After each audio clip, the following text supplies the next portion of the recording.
How are you? So we are still doing fourth chapter, class 9 physics.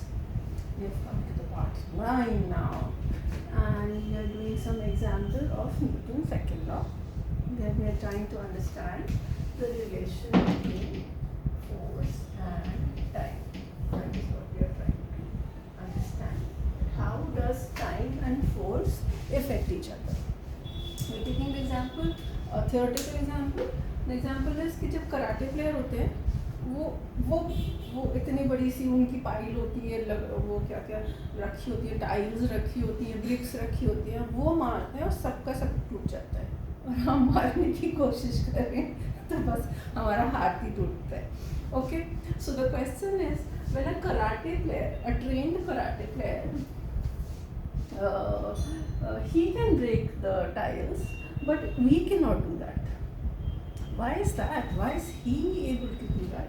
We are not able to do that. Now, what comes, the physics behind it is again the same, Newton's force, Newton's second law. We've done this. We've done the formula of, please refer to part 7, 8, 9 before you come to this question. We have done this formula. We have done this formula. We are trying to compare force and time. We know that force and time are inversely proportional. Okay, that means what? Inverse the proportion का क्या मतलब होता है? अगर एक चीज़ कम होगी तो दूसरी चीज़ ज़्यादा होगी. एक ऊपर एक नीचे है, that means अगर एक चीज़ कम होगी तो दूसरी चीज़ ज़्यादा होगी या फिर उल्टा होगा. So inverse का बस ये मीनिंग लिखा हुआ है. टाइम कौन सा है? टाइम की वो जब आ रहा है, हाय हेलो कर रहा है, एक्नॉलेज कर रहा है, फिर वो ब्रेक्स लगा रहा है, all that time? No, it is the time. या वो हाथ ऊपर लेके जा रहा है और फिर ऐसे मार रहा है, no no no no no, it's not all that all time. It's just कि उसका हाथ कितनी देर के लिए ब्रेक को छूता है. उसमें या तो एक तरीका ऐसे ऐसे छुओ फिर धीरे धीरे हटा, या एक है. So this time is the time of contact of the hand with the brick or with the time. कितनी देर के लिए उसने ब्रिक को छुआ, ये नहीं कि कहाँ से हाथ ला रहा है ऐसे घुमा के डांस करके और फिर ऐसे मार रहा है तो all that time you will count. No, you will just time कि कितनी देर के लिए उसके हैंड ने ब्रिक को छुआ. So T is the time of contact of the hand with the times. ठीक है. और फोर्स क्या है? अब आप मारोगे तो फोर्स कहाँ कहाँ लगेगी? आपके हाथ को चोट लगेगी, चाहे वो कराटे प्लेयर है चाहे आप, फोर्स तो आपको चोट तो लगेगी. Secondly, even the tiles and the bricks they experience some force. So this is the force that the tiles also experience and our hand also experience. Now one fact that we should know, because we are trained and they are practiced, in players के जो hands है ना, they are very tough. Tough means they have trained themselves to endure high forces. मतलब उनको आसानी से चोट नहीं लगती है. जैसे अगर आप गिटार बजाना शुरू करो, आपके 2 मिनट में सारी उंगलियां कट जाती हैं. पर जो ट्रेंड गिटार प्लेयर्स होते हैं उनका ये सब इतना यूज टू हो जाता है, उतनी उनकी ट्रेनिंग हो जाती है कि उनकी फिंगर टिप्स नहीं करते. So that's just a thing of training. So the karate players, remember, their hands are trained to experience large forces and not get hurt. उनको चोट नहीं लगती, उनके हाथ सख्त हो जाते हैं and they don't get hurt. पर फोर्स तो लगेगी. हर्ट हो नहीं हो, चोट लगे, हड्डी टूटे, वो अलग बात है. हम जैसे लोग करेंगे तो हमारी तो हड्डी टूट जाएगी. कराटे प्लेयर करेगा तो उसको चोट हल्का सा दर्द होएगा, but okay. Now what is the objective of the whole thing? कि कराटे प्लेयर आएगा, वो ऐसे करेगा और वो सब टूट जाएगा, टाइल्स वगैरह सब टूट जाएंगे. We have decided, if we are trying to compare force and time, all these things will remain. Rest of the things have to remain constant. So the objective is to apply large force. What is the objective to apply large force? हल्की सी force से tile टूटेगी. हम ऐसे करें, अच्छा टूटेगी नहीं टूटेगी, ऐसे करें तो भी नहीं टूटेगी. We have to apply a very very very very very very very very very large force on the tiles so that it can break immediately. That's the objective of the karate player. एक बार में उसको इतनी ज़्यादा force लगानी है कि वो टूट जाए. हाँ ना, and we are putting force and time and rest of the things, कितनी टाइल्स हैं क्या है वो सब कांस्टेंट है, वो सब फिक्स्ड है, वो चेंज नहीं कर रहे. Okay, let's see what he does. First case लेते हैं. फर्स्ट केस में क्या करता है, I am doing it, Ipsa is trying to break the pipe.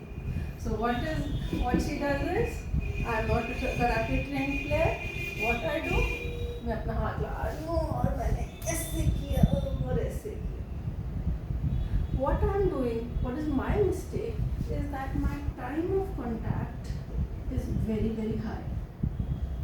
मैं ऐसे ला रही हूँ, उसको दबा रही हूँ और फिर हाथ हटा रही हूँ. So the time of contact has increased 1 second, 2 seconds, और फिर मैं हाथ हटा रही हूँ. जब टूट ही नहीं रहा तो फिर मैं हाथ हटा लेती हूँ. My time of contact increases. What will happen if the time of contact increases? अगर ये increase होगा, force कम लगेगा. That means the force will be less. कौन सी force? This force will be on my hand also and on the tile also.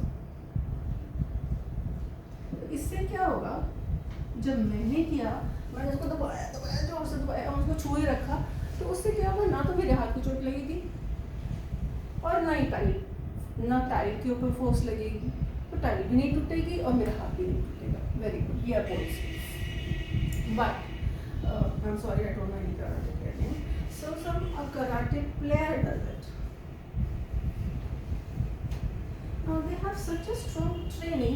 एक तो उनके hand सख्त हो जाते हैं ट्रेनिंग करते करते. That's what we've written. Then they have a training that they have to do things. The time of contact, the time for which they have to touch the tiles is very very small. It's not easy to practice that. आप करोगे ना, इतना ज़्यादा हाथ छुएगा, आप हाथ उठाओगे ही नहीं. It has to be a reflex activity. खड़क करके वापस बस छुआ और वापस कर दिया, छुआ और वापस कर दिया. That means what they do, a typical good player, what will he do? His time of contact will be very very small. वो बहुत छोटे टाइम के लिए ब्रेक को छूता है, छोटे टाइम के लिए ब्रेक को छू रहा है और बाकी सब चीज़ कांस्टेंट है. छोटे टाइम के लिए ब्रेक को छुएगा तो फोर्स क्या हो जाएगी, inverse proportion.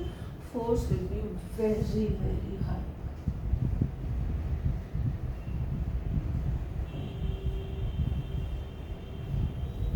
Now the force will be very high.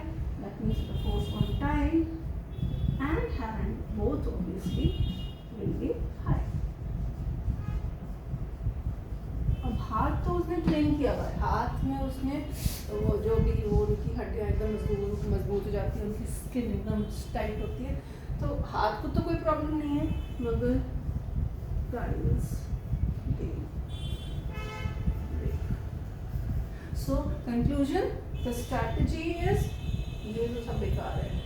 The strategy is this: reduce the time of contact. Time is inversely proportional to force, so the force on the tile will be very high and the tile will break. Now what all do we have to write in exam when such a question comes? We have to write this, we have to write this, we have to write this. This you will not write depending on kitne marks का question है. Then you have to write all this and this also. What is the objective? The objective is to apply high force. So if you are writing in this answer for an exam, देखिए तो मैं बहुत ज़्यादा बोलती रहती हूँ, मैं बोलती बहुत ज़्यादा हूँ. Second, समझाने के लिए भी बोलती है. So while in exam, if such a question comes, what you have to write? That it is using this, it has the formula of this, which means this, and the objective is to apply high force, and this is what the player does, and hence the tiles break without hurting the hand. Hope it is clear.